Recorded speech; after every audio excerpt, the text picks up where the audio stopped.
A Polícia Civil de Paranaguá prendeu na noite da última terça-feira, agora dia 9, o ex-vereador de Matinhos, Milton dos Santos, conhecido como Miltinho Ribeiro, em razão do seu envolvimento no acidente ocorrido no dia 3 de agosto, lá na altura do quilômetro 3 da PR-407. A tragédia, o acidente, resultou na morte do casal Peterson da Silveira, de 47 anos, e da sua esposa, a Gisele do Vale Lopes da Silveira, de 33 anos. Eles tinham, uma panificadora bem perto ali na região. Era um casal muito conhecido, Sim. Casal trabalhador, que perdeu a vida num acidente de trânsito provocado pelo ex-vereador de Matinhos, que estava conduzindo uma caminhonete Nissan, que passou por cima do casal Peterson e Gisele. Ontem, pela manhã, a delegada Maloá Soares, da Polícia Civil aqui de Paranaguá, ela concedeu uma entrevista coletiva. Ela falou da prisão do Miltinho, que aconteceu na noite de terça-feira. Na noite de terça-feira, dia 9. Terça-feira, dia 9, em Pontal do Paraná. O acidente ocorreu no dia 3 de agosto deste ano, na rodovia, aqui em Paranaguá. E ao longo das diligências realizadas aí durante esse pouco mais de um mês, desde a data do acidente, nós conseguimos identificar o condutor do veículo que provocou a morte de um casal que estava pilotando uma bicicleta na hora do acidente. Infelizmente, esse casal veio a óbito. Nós identificamos o condutor do veículo que se envolveu nesse acidente e, a partir daí, nós começamos as diligências a fim de apurar as causas, as circunstâncias desse acidente. Nós conseguimos verificar que esse sujeito, ele muito provavelmente ingeriu bebida alcoólica antes de conduzir o veículo. Então, muito provavelmente ele estava embriagado na direção de veículo automotor. Verificamos também que ele estava com a CNH cassada há anos, então ele nem poderia estar dirigindo, É um fato importante a ser mencionado aqui.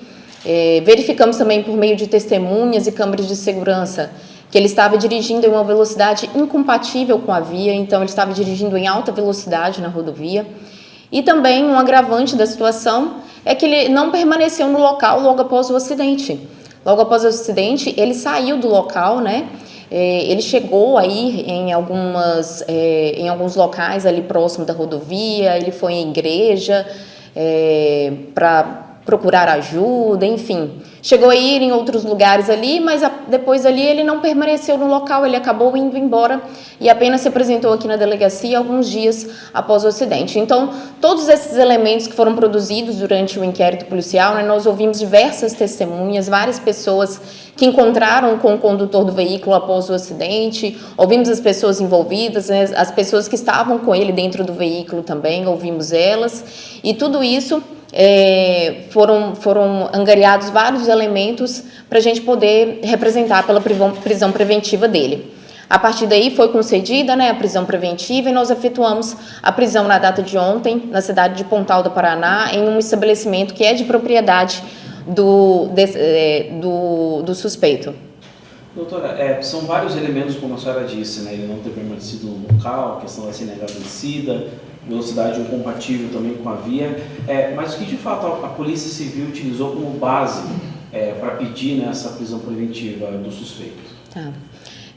Foram vários elementos, Como eu disse, testemunhas, várias testemunhas foram ouvidas, se não me engano, acho que ao todo foram mais de 10 oitivas ao longo do inquérito. Se não me engano, ainda tem mais oitivas para serem feitas, o inquérito não foi concluído ainda, é bom ressaltar isso. Então, várias pessoas foram ouvidas, laudos periciais também, os peritos criminais compareceram no local no dia do acidente, então os laudos periciais conseguiram embasar, conseguiram embasar como que foi o acidente, como que se deu ali a dinâmica do acidente. Câmeras de segurança também, nós conseguimos câmeras de segurança do local em que esse sujeito se encontrava antes de entrar no veículo e provocar esse acidente, e essas câmeras constataram que muito provavelmente ele estava ingerindo bebida alcoólica durante a tarde toda né? O acidente foi à noite e durante ele passou a tarde em um estabelecimento aqui em Paranaguá e durante a tarde toda ele ingeriu bebida alcoólica. Então, as câmeras de segurança também corroboraram, né, todo esse contexto de que ele agiu não só com uma imprudência, né? É bom a gente ressaltar isso, porque as mortes no trânsito, normalmente, elas se enquadram como homicídio culposo no trânsito. E o homicídio culposo, ele se dá quando há alguma conduta imprudente ou negligente ali, né, na direção de veículo automotor. Mas quando há uma série de elementos como esses, né, embriaguez, fuga do local do acidente, CNH cassada, velocidade incompatível com a via, todos esses elementos dão a entender de que a pessoa não só agiu com imprudência, né? Ela assumiu o risco de produzir o resultado morte dessas pessoas. Então, existe aí fortes indícios de um dolo eventual e ele pode mesmo responder não por homicídio culposo, mas por homicídio doloso mesmo. Então, vamos aguardar, né, o curso do processo. Como eu disse, ainda há diligências a serem feitas, laudos periciais, né, laudo no veículo ainda está pendente de conclusão. Vamos aguardar aí para ver, né, a conclusão pericial sobre isso. E vamos ver como que vai ser o curso do processo, né, se ele realmente vai responder por homicídio doloso ou por homicídio culposo no trânsito. Doutora, eu ia perguntar justamente sobre isso. Ele foi inquirido em dolo eventual, dadas essa gama de situações que acabaram estando inseridas nesse acidente. As demais vítimas, porque tinha mais pessoas na caminhonete, né? Essas outras duas pessoas, qual que é o estado delas de saúde e se de alguma forma elas podem também estar inquiridas nesse crime? Tá.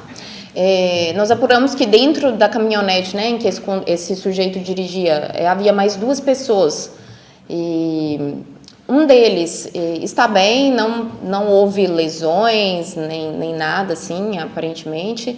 Agora o outro, já a terceira pessoa que estava com ele no veículo, permaneceu internada por vários dias, tá? Se não me engano, por mais de 15 dias, essa pessoa ficou internada. Ela precisou passar por uma cirurgia nas vértebras, então ficou com lesões graves em decorrência desse acidente, mas agora passa bem, tá? Passa bem, não corre risco de vida, inclusive ela já prestou o depoimento dela, já foi ouvida.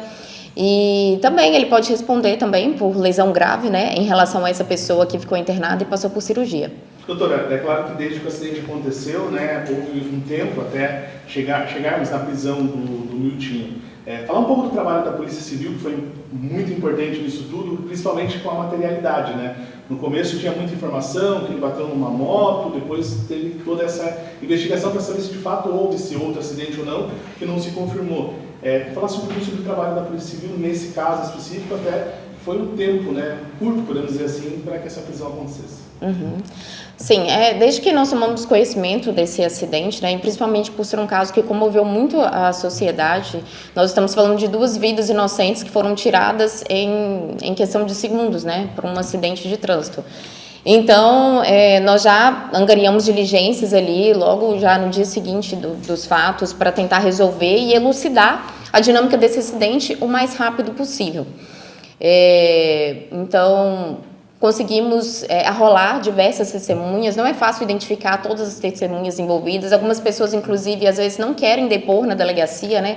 Tem um certo receio. Então, nós conseguimos identificar diversas testemunhas que puderam dar para a gente uma dimensão para se aproximar do mais real possível de como que foi, de como que aconteceu esse acidente, né? Os investigadores, eles também se dirigiram até o local do acidente, né? Foram no estabelecimento em que o condutor estava momentos antes do acidente para tentar coletar as câmeras de segurança lá. Câmeras de segurança da rodovia também foram verificadas. Então, assim, várias diligências foram feitas durante esse tempo aqui, né, para a gente conseguir coletar provas para pedir a prisão preventiva, né? Eu acho bom ressaltar aqui, aproveitando a oportunidade, que muitas pessoas acham que é fácil, né, a gente conseguir a prisão por um acidente de trânsito, e não é fácil, porque muitas vezes realmente estamos falando de uma fatalidade, né? Às vezes não é, a pessoa não agiu, às vezes é culpa exclusiva da vítima, enfim, várias nuances ali para a gente conseguir elucidar como que se deu um acidente de trânsito. E nesse caso nós conseguimos identificar várias coisas que fizeram com que dessem um contexto de que esse condutor ele não agiu com mera imprudência, né? Então, nós conseguimos angariar todas essas provas e representar pela prisão preventiva dele. Doutora, durante o depoimento dele aqui, algo que a senhora até mesmo divulgou, ele disse nessa questão que teria batido numa motocicleta anteriormente, até mesmo já foi algo de perguntas aqui para a senhora, e outros pontos, como ele disse que é diabético e por isso ele não ingeria bebida alcoólica, enfim. Após um pouco mais de um mês de investigação, a Polícia Civil já acredita que o depoimento dele tem muitas pontas soltas, muitas coisas que de fato a Polícia Civil já conseguiu provar o contrário no caso? Tá. Sobre essa questão da moto, ele cita mesmo, né, que ele se assustou porque uma moto invadiu a pista e isso que acabou provocando o acidente. Sobre essa moto, nós não identificamos nenhuma moto envolvida nesse acidente, tá? Foi apenas o veículo dele e a bicicleta. Essa moto não foi identificada, mas houve uma testemunha que foi ouvida que falou que viu essa moto na via realmente, mas que não foi da forma como o suspeito disse, né? Essa moto não invadiu a pista. Então, ainda ficou pendente essa situação, né? Porque nós não identificamos nem o condutor dessa moto e nem qual moto seria. Então, nem os policiais que compareceram lá no local, no dia do acidente, né, os policiais militares que estavam lá, eles também não identificaram nenhuma moto envolvida. Então, se houve uma moto que se envolveu nesse acidente, ela não foi identificada até então. Pode ser que daqui para frente nós conseguimos identificar quem é esse motorista, mas não conseguimos identificar. Quanto à questão dele falar que não ingeriu bebida alcoólica pelo fato dele ser diabético, inclusive, quando ele disse isso, nós começamos a apurar, né, dali para frente se realmente procedia essa versão apresentada pelo suspeito, mas há fortes indícios de que não procede essa situação. Inclusive, a pessoa que estava com ele nesse estabelecimento confirmou que ele ingeriu bebida alcoólica. Doutora, desde a expedição do mandado até a prisão demorou muito? Ou foi uma... Não, foi pouco tempo. Eu acho que o mandado foi expedido na última sexta-feira, então foi pouco tempo. Doutora, diante de todas essas contradições, não vou chamar de inverdades, ditas por ele em depoimentos e agora constatados pelo trabalho da Polícia Civil, o que pode comprometê-lo ainda mais até o trabalho sair da Polícia Civil e passar para a Justiça? Bom, então, ainda há diligências em andamento, né, como eu disse, laudos periciais a serem ouvidos, testemunhas ainda faltam para serem ouvidas aqui para frente, né, então, agora ele responde o processo preso, né, antes ele estava respondendo em liberdade, a diferença é que agora ele responde preso, enquanto o judiciário entender que há requisitos para permanecer com a prisão preventiva, ele vai permanecer. Agora depende do Ministério Público e do Judiciário essa questão dele permanecer preso daqui em diante, respondendo o processo em liberdade, ou se ele continua respondendo o processo preso daqui em diante. Só para esclarecer, prisão preventiva não tem data. Não tem prazo. Rede Notícias. A notícia como ela é.